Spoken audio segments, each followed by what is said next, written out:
Hello and welcome to another one of my thoughts videos. In this one I want to sort of continue on with the world population decrease scam, but apply it to the economics of it, and that's why I'm going to put this in the economics thread or playlist.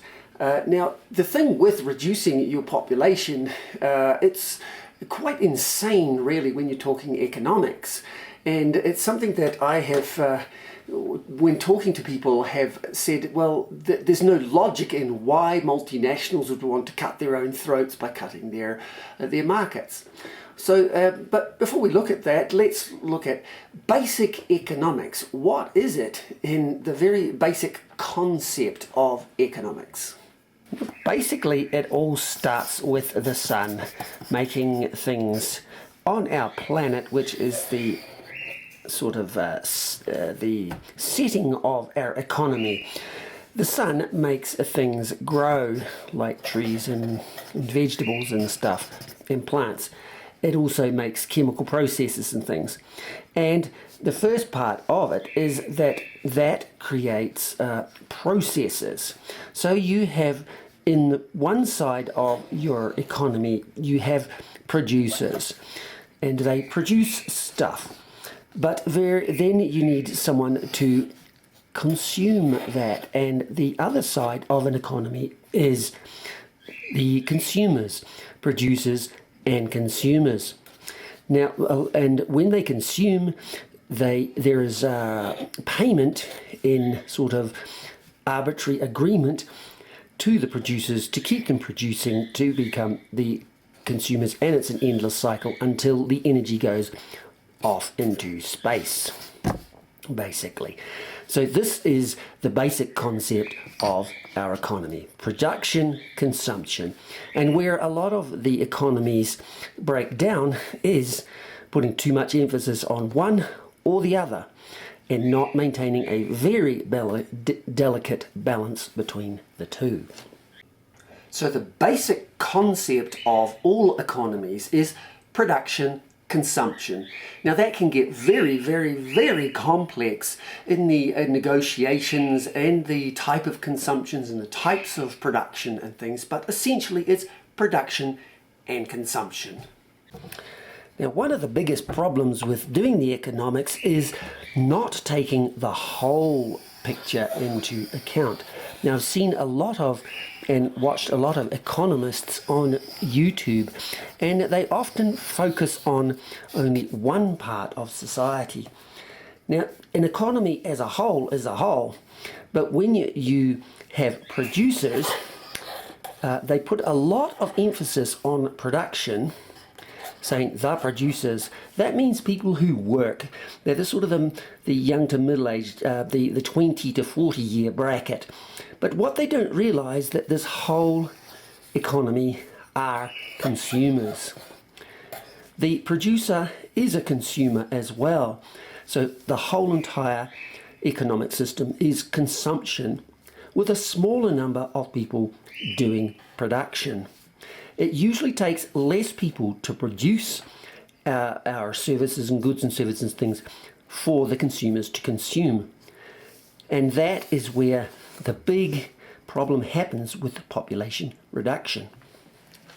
Now, this failure to take into account the entire society in your economic formulas is a great mistake.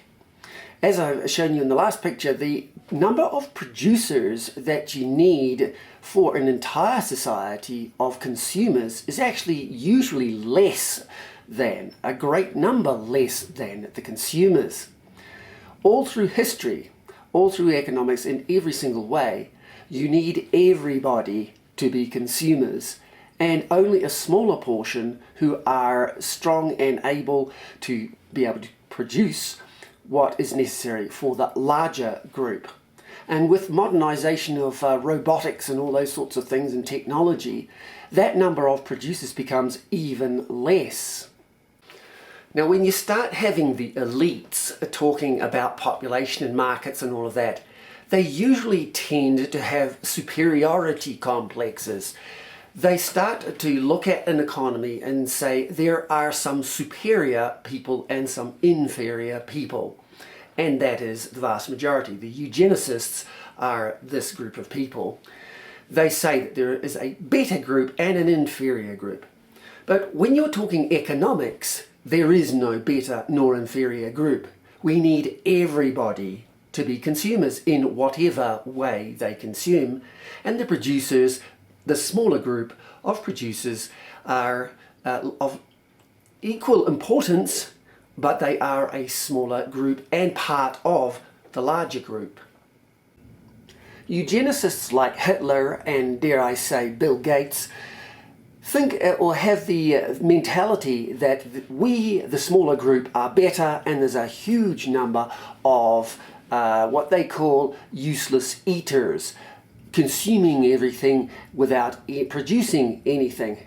But it is obvious that they understand almost nothing of economics and those basic concepts. They immediately say, well, who are these useless people? There's the young, the old, and the infirm. Those are three categories that are the first to be murdered, basically. Abortion is one of the big tactics that started coming in the 70s, where they were able to use technology to be able to kill babies before they were even born. It was a little more difficult in the past to murder your baby, but indigenous tribes and people managed to do it by finding the correct seeds or the correct barks and medicines that would produce spontaneous abortions, therefore killing their children. The common practice after that is, once your baby is actually born, is to kill your baby as soon as it's born, which is also on the cards these days. There are tribes that would do it in different methods, throw the babies into the river or bury them alive and all those sorts of things. And there are tribes that are still doing that today, for example in the Amazon in Brazil. The other one is the older people. They say, oh, you're so useless, you've done your productive life and now all you do is eat and take up space, so let's get rid of you. Then are the infirm, those who are sick or those who have some debilitating thing like, well, Down syndrome or disconfigurations of, deformities or something like that. So let's get rid of them as well, because they're not very productive either. But if you go back to that basic big circle of consumers and the smaller circle of producers, they don't realize, these eugenicists, that the consumer base must be bigger than the production base. And every single one of these babies that don't produce, old people that don't produce, and infirm people that don't produce are excellent consumers. It's always been that way, and society has always functioned well with that. You need your babies, you need your old people, and you need your sick and infirm people to be able to consume what the smaller number of producers are able to produce. So from the 70s, as I say, the abortion laws come in. We've exterminated more than the population of China today by killing babies before they're even born. And now we're starting to selectively kill off our old people with fake pandemics and absurd medical protocols that kill them off. And also we are now selecting who we're going to let live and who we're going to kill through medical processes for those who are infirm. But the crazy thing is that when you get rid of those liabilities, as it were, for your society, your economy also disappears. Another way of looking at the faulty thinking of these economists at times is they consider the population pyramid. The younger people there are usually more, and they decrease as they die off until they die off right at the top. In the middle is the group of productive workers, those that can produce. And as I said, this is incorrect thinking, because you have to take the entire population into account as consumers.